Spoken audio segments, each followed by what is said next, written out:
A stranger hands you a small gift at the mall. Nothing expensive. Maybe a flower, a bookmark, a free sample. 5 minutes later, they ask you to donate to their cause. And here's the crazy part. You're 3 times more likely to say yes. This isn't kindness. It's weaponized psychology. And it's working on you right now, in ways you don't even realize. Welcome back to the Human Mind Daily. I'm here to explain why you feel obligated to return favors, even when you never asked for them in the first place. By the end of this video, you'll understand the hidden force controlling your decisions. And more importantly, how to break free from it. Because reciprocity isn't just about gifts and favors. It's about power, control, and manipulation disguised as generosity. Let's go back 10,000 years. You're living in a small tribe. Survival depends on cooperation. Your neighbor shares their food with you today. Tomorrow, they're hungry and you have extra. If you don't share back, you're labeled a taker. The tribe remembers. And in a survival situation, being ostracized means death. So evolution wired our brains with a powerful emotion, the feeling of obligation. It's not a choice. It's a survival mechanism burned into your neural circuitry. In 2026, neuroscientists at MIT discovered that when someone does us a favor, our brain's anterior cingulate cortex lights up. That's the same region that processes physical pain. That's right. Not returning a favor literally hurts. Your brain treats unpaid social debts like an injury that needs healing. This is the reciprocity rule, and it's so powerful that it overrides logic, personal interest, and even your own values. Here's where it gets dark. Marketers figured this out decades ago. And now they're using your evolutionary programming against you. Free samples at Costco. Test drives at car dealerships. The complimentary breath mint with your restaurant bill. None of this is generosity. It's strategy. A classic study from 2023 found that restaurant servers who gave customers a mint with the check increased their tips by 18%. 2 mints? Tips jumped 30%. But here's the really manipulative part. The cost of those mints? About 3 cents. The return? Dollars. That's 1,000% markup on manufactured obligation. The Hare Krishnas perfected this in the 1970s. They'd give you a flower at the airport. You didn't ask for it. Didn't want it. But now you're holding it. Then comes the donation request. And people gave, not because they supported the cause, but because they couldn't handle the psychological discomfort of not reciprocating. So why can't you just say no? Why does refusing a favor feel so impossibly difficult? It comes down to 3 psychological triggers. First, social conditioning. From childhood, we're taught that good people return favors. Not reciprocating makes you a bad person. That belief runs deep. Second, fear of judgment. We're terrified others will see us as ungrateful, selfish, or rude.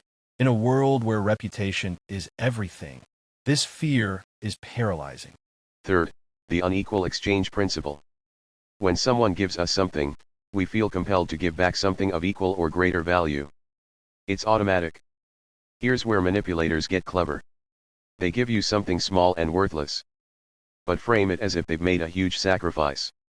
Suddenly, you feel like you owe them the world. They spent $3. You spent $300, all because they triggered your reciprocity programming first. A 2025 study from Stanford revealed something disturbing. People would rather suffer financial loss than social disapproval. The pain of seeming ungrateful outweighs losing money. This is why you buy Girl Scout cookies you don't want. Why you attend events you hate. Why you say yes when everything in you screams no. Now let's talk about the dark side. Because reciprocity isn't always innocent. Sometimes it's a weapon used by narcissists and manipulators. They give strategically, not out of kindness, but to create debt, to control you, to make you feel obligated to tolerate their bad behavior. I'll do this nice thing for you. Now you owe me. Now you can't leave. Now you have to forgive me. This is reciprocity weaponized as emotional blackmail. In toxic relationships, this pattern becomes a cycle. They hurt you, then love bomb you with gifts and kindness. You feel obligated to stay. Psychologists call this transactional giving. Every gift has invisible strings attached. Every favor comes with an unspoken price tag. And here's what makes it so insidious. The giver acts shocked when you question their motives. How dare you? I was just being nice. Now you're the bad guy. This gaslighting reinforces the obligation. You feel guilty for even thinking there was an ulterior motive. So you double down on reciprocating. The truth? Genuine kindness doesn't demand repayment.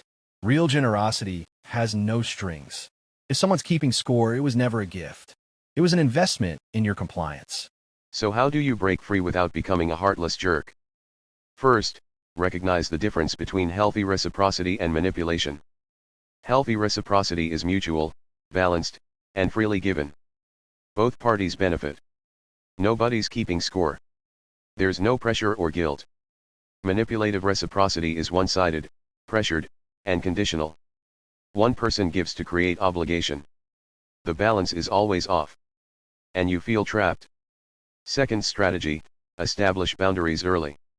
When someone offers you something, ask yourself, am I comfortable with the potential obligation this creates? If the answer is no, decline gracefully. Thank you, but I can't accept this. No explanation needed. You don't owe anyone a justification for protecting your peace. Third, reframe your thinking. Saying no to manipulation isn't rude. It's self-respect. You're not ungrateful. You're discerning. There's a massive difference. Finally, practice reciprocity on your own terms. Give because you want to, not because you have to. Receive with gratitude, but without automatic obligation. Remember, reciprocity evolved to build communities, not control individuals. When it feels heavy, coercive, or manipulative, that's not reciprocity. That's exploitation dressed up as kindness. If this video opened your eyes, do me a favor. Hit that like button and subscribe to the Human Mind Daily. Let's build a community where psychology meets real life. Understanding reciprocity gives you power. Power to recognize manipulation. Power to set boundaries. And power to choose which obligations you honor and which ones you refuse. Your brain may be wired for reciprocity, but you're not a slave to your programming. Awareness is the first step to freedom. And now you're aware.